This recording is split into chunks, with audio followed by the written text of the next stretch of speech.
Hello guys, welcome back to our YouTube channel My Education Support. तो guys हम पढ़ने जा रहे हैं सीरीज एंड पैरेलल कॉम्बिनेशन के बारे में, उनके डेरिवेशन को और साथ साथ उनके कुछ इंपॉर्टेंट न्यूमेरिकल्स को। लेकिन इस वीडियो में हम सीरीज के बारे में बात करेंगे, ओके, सीरीज रेसिस्टर्स के बारे में बात करेंगे और नेक्स्ट वीडियो में हम पैरेलल रेसिस्टर्स के बारे में बात करेंगे। तो गाइस चलिए बिना लेट किए चलिए स्टार्ट करते हैं हम resistance of a system of resistor. आप इसके पहले सेक्शन में इलेक्ट्रिक सर्किट के बारे में पढ़े थे और आप ये भी पढ़े थे कि कैसे कोई भी कंडक्टर जो था वो कैसे डिपेंड कर रहा था रेसिस्टेंस के ऊपर और पोटेंशियल डिफरेंस हम कैसे कैलकुलेट कर रहे थे, इन सब के बारे में आपने पढ़ा था। In various electrical gadgets we often use resistors in various combination, है ना।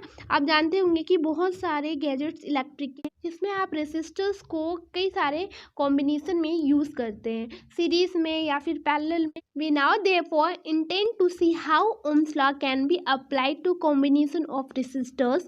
There are two method of joining the resistors together. ठीक है, दो मेथड है जिससे हम रेसिस्टर्स को एक साथ ज्वाइन करके और ओवरऑल रेसिस्टेंस निकाल सकते हैं। जैसे कि यहाँ पे एक फिगर दे रखा है, ठीक है, फिगर 12.6 जो इसमें बता रखा है source and electric circuit in which three resistors having resistance R1, R2 and R3। ठीक है, तीन रेसिस्टर्स है जिसका resistance R1, R2 and R3 है respectively are joined into in here the resistors are said to be connected in series। इन्हें हम कह सकते हैं कि ये सीरीज में कनेक्टेड हैं। वो कैसे, देखिएगा इनके बीच में नोड्स नहीं बनने हैं। ठीक है, ये सारे जो रेसिस्टेंस हैं R1 एंड R2, R3 ये तीनों क्या है, सीरीज में आपके कनेक्टेड है। तो गाइज आपने पहला कॉम्बिनेशन तो देख ही लिया कि कैसे आपके जो रेसिस्टर्स हैं वो सीरीज में कनेक्ट हो रहे थे। ऐसे ही यहाँ पे रेसिस्टर्स जो हैं आपके पैरेलल में कंबाइंड है। देखिए इनके बीच में नोड्स बने हुए हैं और एक पर्टिकुलर नोड से तीन resistors R1, R2 and R3 आपस में पैरेलली कंबाइंड है।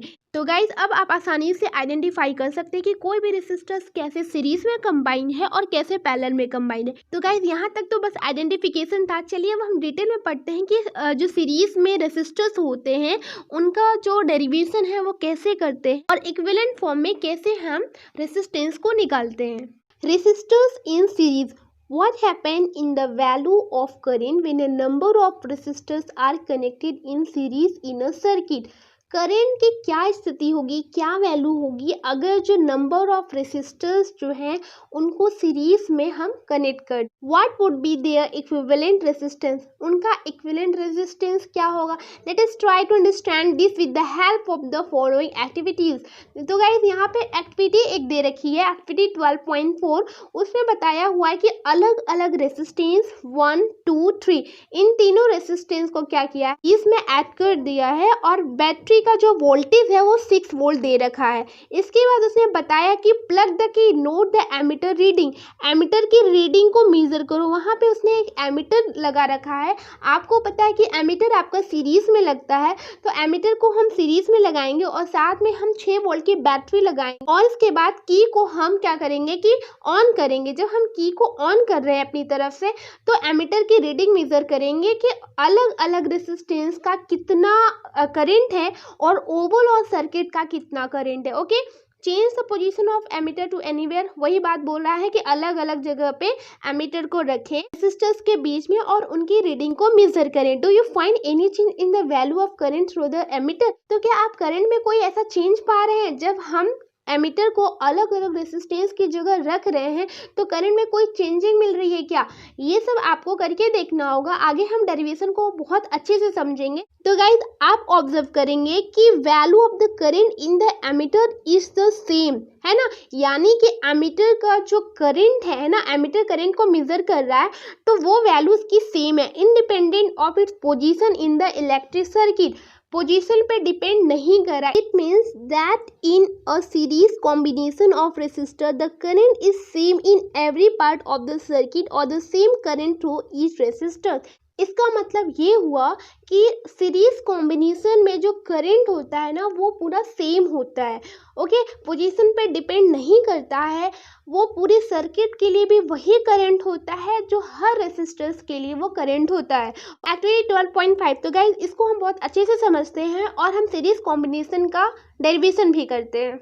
तो guys resistors in series, okay, resistors in series में क्या है कि हम रेसिस्टेंस को निकालेंगे। जब सारे रेसिस्टेंस हमारे सीरीज में जुड़े हुए हैं तब हमारा ओवरऑल रेसिस्टेंस क्या होगा, उसी का डेरिवेशन हम यहाँ पे कर रहे हैं। तो उससे पहले मैं इंपॉर्टेंट इन्फॉर्मेशन बता दे रही हूँ कि वोल्टेज जो होता है सीरीज कॉम्बिनेशन में वो डिफरेंट होता है और करंट जो होता है वो सेम होता है, ठीक है। तो चलिए इसी को देखते हैं कि कैसे प्रूफ हो रहा है। तो गाइस हमने क्या किया है कि 3 रेसिस्टेंस लिया है, R1, R2, R3, ओके। और यहाँ पे मैंने एक वोल्टेज लिया है जो कि हमारा ओवरऑल इस पूरे सीरीज का वोल्टेज है, ओके। और यहाँ पे मैंने एक स्विच लगा रखा है और ये है हमारा एमीटर जो कि ऑलवेज कहाँ लगता है, सीरीज में लगता है, ओके। तो देखिए यहाँ पे रेसिस्टेंस R1 है, R1 का जो वोल्टेज है ना जब हमने मेजर किया तो वो V1 निकला, ठीक है। उसी तरह R2 का वोल्टेज V2 निकला और उसी तरह R3 का वोल्टेज V3 निकला, ओके। तो गाइस हमारा ओवरऑल वोल्टेज जो V है यहाँ पे जाके वो डिवाइड हो रहा है, ठीक है। तो चलिए इसका डेरिवेशन अगर हम देखें तो यहाँ पे मैंने बता रखा कि total potential difference across a combination of resistors in series is equal to the sum of potential difference across the individual resistors, ठीक है। ओवरऑल वोल्टेज हमारा V था और यहाँ पे क्या हुआ कि डिवाइड हुआ, R1 का V1 हो गया, R2 का V2 हो गया, R3 का V3 हो गया।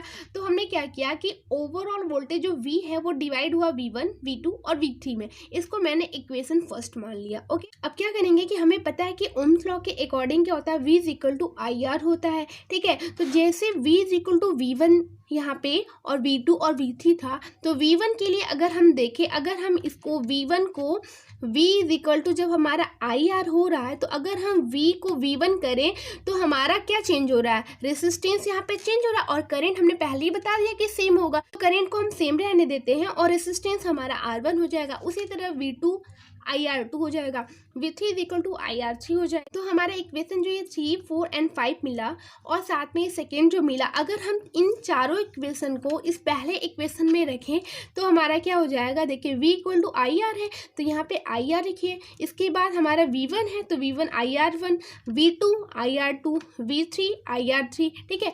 तो I यहाँ से अगर हम कॉमन ले लें तो हमारा I दोनों तरफ से क्या हो जाएगा, कैंसिल हो जाएगा और हमारा यहाँ बच जाएगा R और यहाँ पे बनेगा R1 plus R2 plus R3। तो ये हो जाएगा हमारा ओवरऑल सीरीज रेसिस्टेंस, ठीक है। तो सीरीज में क्या होता है कि रेसिस्टेंस जब हमें निकालना होता है तो RS is equal to R1 plus R2 plus R3 होता है, ठीक है। अगर मान लीजिए कि नंबर ऑफ रेसिस्टेंस बहुत ज़्यादा है, ठीक है, तो हमारा क्या हो जाएगा RNS, ठीक है। नंबर ऑफ बहुत सारे रेसिस्टेंस है तो R1 plus R2 dot dot dot RN, ठीक है। पूरे रेसिस्टेंस को क्या करेंगे, हम ऐसे ही ऐड कर देते हैं। तो गाइस एग्जाम्पल 12.7 में जो बता रखा है कि एक इलेक्ट्रिक लैंप ले रखा है उसने, ठीक, और साथ में एक रेसिस्टर लगा रखा है जिसका रेसिस्टेंस 4 ओम है और साथ में जो आपका लैंप है उसका 20 ओम है, ठीक। और जो वोल्टेज है वो 6 वोल्ट है, एमीटर लगा रखा है सीरीज में और एक स्विच लगा रखी है। तो गाइस फिजिक्स में एक बड़ी ही अच्छी बात है कि पहले हमें क्या करना पड़ता है कि गिवन लिखना पड़ता है। गिवन लिखने पे भी आपको 1 मार्क्स जो होते हैं वो मिलते हैं, ठीक है। तो आपको क्या करना पड़ेगा कि गिवन जो है वो लिखना पहले पड़ेगा। तो आप लिखेंगे रेसिस्टेंस ऑफ इलेक्ट्रिक लैंप कितना है, R1 यानी 20 ओम है, ठीक है। ये आपका R1 है और उस हिसाब से वोल्टेज जो होगा वो डिफरेंट होता है सीरीज में, तो इसका जो वोल्टेज होगा ना वो V1 होगा, ठीक। Resistance of the conductor connected in series, ठीक है। ये जो आपका कंडक्टर है, ठीक है, इसका R2 की वैल्यू आपका दे रखा है 4 ओम, उसी तरह इसका वोल्टेज होगा वो V2 होगा, ठीक। Then the total resistance in the circuit. तो गाइज अभी हमने डेरिवेशन किया, वहाँ पे हमें पता था कि जब भी हम सीरीज में रेसिस्टेंस ओवरऑल निकालते हैं तो क्या करते हैं कि हमें सीधे सीधे उन्हें ऐड करना पड़ता है। तो आपका जो ओवरऑल रेसिस्टेंस होगा वो R is equal to R1 plus R2 होगा और आपका R1 जो है वो 20 ओम है और R2 जो है वो 4 ओम है।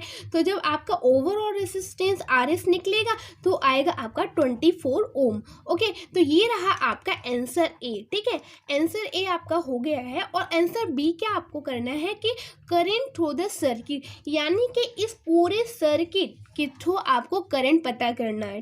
तो guys the total potential difference across the 2 terminal of the battery, 2 terminal की बात किया है कि यहाँ से लेकर आपको यहाँ तक का जो वोल्टेज है वो 6 वोल्ट दे रखा है, ठीक। अब आपको ओवरऑल सर्किट में करंट पता करना है तो आपको पता है कि ओम्स लॉ के according V is equal to IR होता है।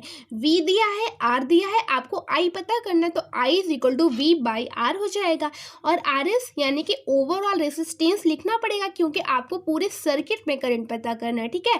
तो आप क्या करेंगे कि यहाँ पे 6 वोल्ट और आर एस आपका 24 है, 24 लिखेंगे, इसको डिवाइड करेंगे तो आपका 0.25 एम्पियर आपका करंट मिलेगा। तो ये रहा आपका आंसर बी।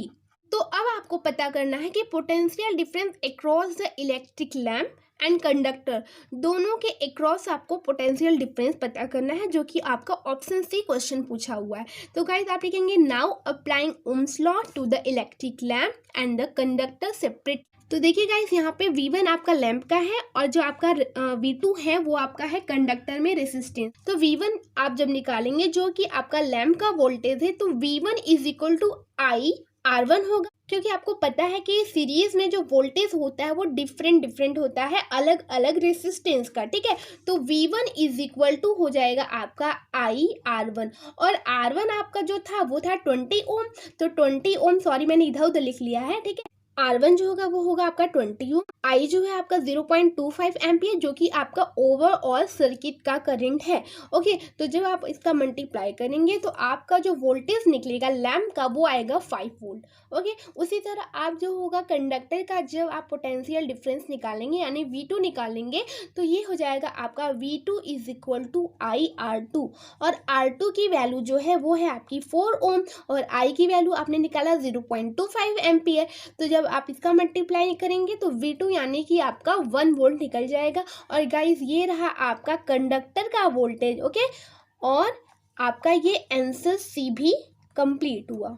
तो गाइस इन करते हैं वीडियो को यहीं पे, और अगर इस टॉपिक से रिलेटेड आपको कोई भी डाउट हो तो आप हमसे वो कमेंट सेक्शन में पूछ सकते हैं। लेकिन गाइस जाने से पहले हमारी वीडियो अगर आपको अच्छी लगे ना, तो लाइक, सब्सक्राइब और वो बेल आइकन को प्रेस करना होता है ना, कर देना यार। फिर मिलते हैं नेक्स्ट एक्साइटिंग वीडियो के साथ।